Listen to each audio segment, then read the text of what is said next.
Je ne suis pas un hibou, mais un otaku.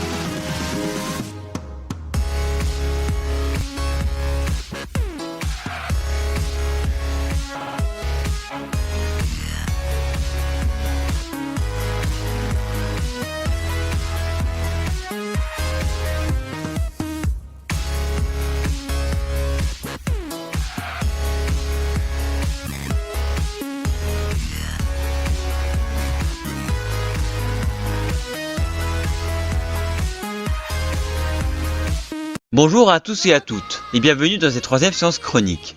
Aujourd'hui, nous allons parler d'un shoujo. Et si je fais un épisode là-dessus, c'est pour montrer aux gens, en majorité les garçons, qu'il y a de bons shoujo et qui peut être lu autant par les filles que par les garçons. Et le shoujo que je vais vous présenter n'est autre que Maid-sama. Donc, Maid-sama, comme je vous l'ai dit, est un shoujo écrit et dessiné par Hiro Fujiwara. Elle n'a pas fait beaucoup de mangas, en fait, Maid-sama est sa seule série à succès.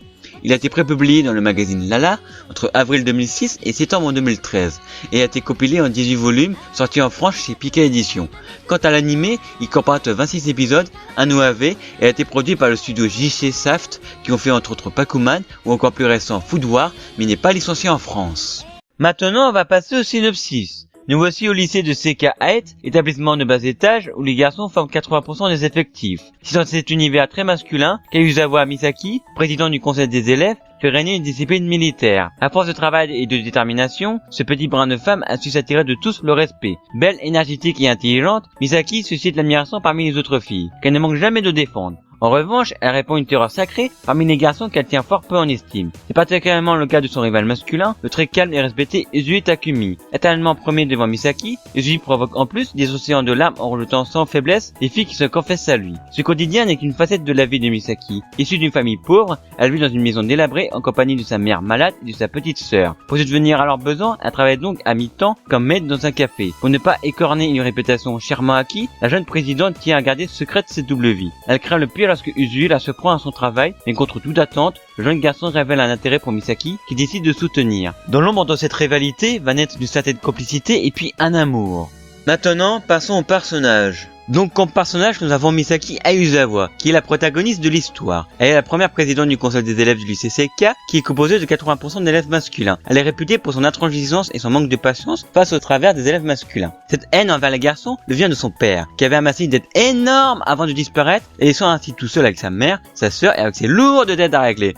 Après tu m'étonnes qu'elle n'ait pas les garçons. Depuis ce jour, elle travaille dans un maître café. Bonjour le paradoxe. Elle est aussi le cliché de l'élève modèle, bonne en sport, maîtrisant le aikido, et tout au long de l'histoire, elle tombera de plus en plus face au charme d'Uzui, qui est d'ailleurs notre second personnage principal, Takumi Uzui, le garçon le plus populaire du lycée Seka. Beau gosse, fort dans toutes les matières, et il maîtrise un art martiaux, le Shoreijin Kenpo, qui lui permet de donner de putains de coups de pied qui ferait passer Chuck Norris pour une véritable tapette. Il prend aussi peu d'intérêt dans quoi que ce soit, et préfère observer les choses comme elles se déroulent. Il est rapidement devenu populaire parmi les filles, mais ne s'intéressant pas à elles, il les rejette systématiquement quand elles lui avouent leurs sentiments. Ses indifférences lui vaut d'être initialement considéré comme un voyou par Misaki. Il développe néanmoins des sentiments pour elle au cours de l'histoire. Il est le premier à apprendre qu'elle travaille en tant que soubrette au Medlate, mais il choisit de ne pas ébruiter son secret. Et il y a aussi d'autres personnages, mais ils sont plus secondaires, comme le trio d'imbéciles, la propriétaire du Medlate Satsuki, les collègues de travail de Misaki, et d'autres personnages que je ne vais pas citer, sinon ça risque de vous spoiler. Maintenant passons au manga. D'abord, comme en habitude, nous allons nous attarder sur les premières de couverture. Elles sont simples, jolie, bien illustrée, on remarque bien le style de l'auteur. Elle ressemble à des couvertures de shoujo classiques, et dans toutes ces couvertures on retrouve des fleurs qui sont typiques de ce type. Avec ça on sait quel type de manga on achète. De plus, on retrouve souvent Misaki et Uzui dessus. L'intérieur quant à lui est très éclairé. Il n'y a pas beaucoup de pages utilisant du noir comme couleur principale, le blanc prime donc généralement, ce qui fait ressortir le côté humoristique de l'œuvre. Quant au dessin, il est généralement bien fait. On voit que l'auteur n'est pas son premier coup de crayon. Les personnages sont dessinés d'un trait fin et délicat, mais c'est normal vu le public visé. L'auteur n'allait pas dessiner de façon brute avec des traits épais, comme on peut voir dans certains shonen, ou plus flagrant dans certains seinen. Il est cependant d'un style très shoujo, notamment au niveau des yeux, ce qui pourrait en rebuter certains, mais on s'y habitue vite. Les effets shoujo sont bien incrustés.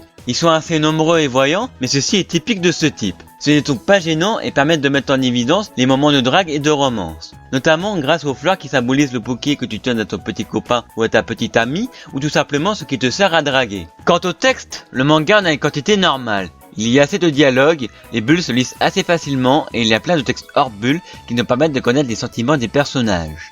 Surtout de l'héroïne, car au début ses sentiments sont confus et pour ça les textes hors bulles s'y prêtent à merveille. Quant au découpage, il est assez classique dans son ensemble, en tout cas pour un shoujo.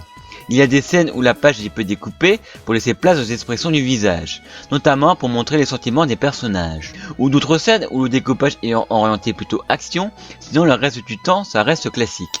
Les décors quant à eux sont bien dessinés, même si on les voit pas souvent car ils sont la plupart du temps remplacés par les effets en arrière-plan, notamment par les effets shoujo. Quant aux personnages, ils sont tous sympathiques, avec des personnalités qui sont différentes des personnalités classiques qu'on peut retrouver dans ce genre de manga. Par exemple, l'héroïne est forte, elle peut se défendre tout seul, aussi se mettre rapidement en colère, autoritaire et j'en passe. Ou encore le héros qui est certes beau gosse quand il le faut, mais tire de temps en temps une tech un peu d'abruti ou que je qualifierais de sot. Ces personnalités permettent aux lecteurs masculins de lire et d'aimer plus facilement le manga, tout en ne délaissant pas les lecteurs féminins qui pourront retrouver dans certaines situations les personnages avec des personnalités qui ressemblent plus à ceux que l'on peut trouver dans des shoujo classiques. Mais malgré tous ces bons points, il y a aussi des points négatifs, comme le fait que ça reste assez répétitif. Misaki dit qu'elle peut gérer ou critique quelque chose, puis elle va être dans une situation délicate, et Uzui va venir la sauver ou dire qu'elle a eu tort de critiquer et lui montrer l'aspect positif de la chose. Bon, ok, quelquefois elle va s'en sortir tout seul et donnera une leçon à quelqu'un d'autre, mais bon. Ou encore les scènes de drague qui sont très classiques et le déroulement du manga qui est lui aussi assez classique. Maintenant passons à l'anime. On va d'abord s'attarder sur les graphismes, qui sont bien, je les trouve parfaitement adaptés pour ce manga. Les chara-design des personnages sont mieux que dans le manga, comme par exemple la patronne de Misaki, où je préfère son chara-design de l'anime à celui du manga. En tout cas, ils font moins shoujo, donc les gens qui ont des difficultés avec ce style de dessin pourront plus facilement regarder l'anime sans pour autant que les graphismes délaissent l'ambiance et les effets shoujo. Même si on les remarque assez souvent, ils sont bien incrustés et pas trop dérangeants. Au niveau des décors, c'est comme dans le manga, bien fait. Cependant, on les voit plus que dans celui-ci, car les effets shoujo sont plus ciblés pour arriver à des moments précis, notamment quand un personnage en traque un autre. Quant aux doubleurs, ils sont bons, comme la plupart des seiyuu, mais il n'y en a aucun qui m'a marqué plus qu'un autre. Cependant, ils sont bien investis dans leur personnage et ça se ressent. Mais à part ça, rien de flagrant.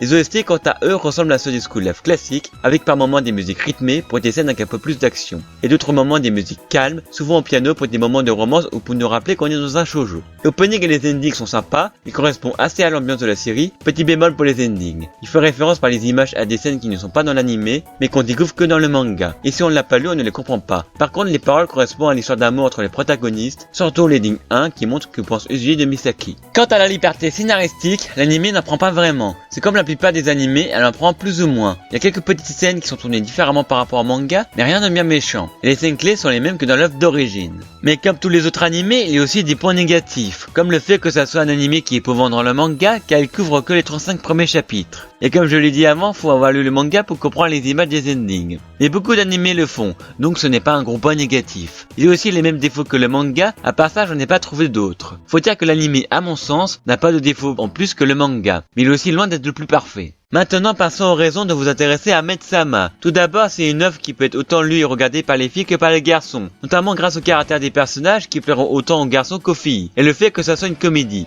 Les supports. Si le style de dessin des shoujo ne vous dérange pas, vous pouvez lire le manga. Au contraire, si ça vous dérange, vous pouvez vous rabattre sur l'anime. Petit bémol, il ne couvre que les 35 premiers chapitres, donc si vous voulez voir la suite, il faut lire le manga. Le fait de mettre un maître café. À ma connaissance, c'est la seule œuvre à avoir mis une place importante à un maître café, ce qui permet d'ouvrir de nouvelles perspectives de scénario plus ou moins importants. Le couple Misaki-Uzui, je n'ai vu que très peu de shoujo, mais parmi les romances que j'ai pu voir, c'est l'un des seuls qui va jusqu'au bout. Et enfin la comédie, ce n'est pas le manga le plus drôle que j'ai pu voir, mais elle m'a quand même laissé échapper un sourire de temps en temps. Les gags ne sont pas répétitifs et peuvent être compris par tout le monde. Pour résumer, Maid-sama est un bon shoujo, lisible et regardable autant par les garçons que par les filles, qui en plus met en avant un maître café et certains traits de personnalité des personnages ne ressemblent pas à ceux que peut trouver dans des shoujo classiques. Sur ce, merci d'avoir regardé la vidéo, et aussi vous êtes plus de 60 sur la chaîne, c'est juste énorme. En plus, je n'ai fait que 4 vidéos, c'est encore plus énorme. Les let's play et les lives, je ne les compte pas. En parlant des let's play, je vais arrêter car ils sont nuls et tout le monde s'en fout. Mais il est probable que si un jour j'en ai envie d'en refaire. Bref, vous êtes géniaux, et encore un grand merci surtout d'avoir réussi à attendre cette vidéo. La prochaine sera sur Mao Shoujo Lyrica Nanoa, elle mettra du temps à sortir car je parlerai de tout.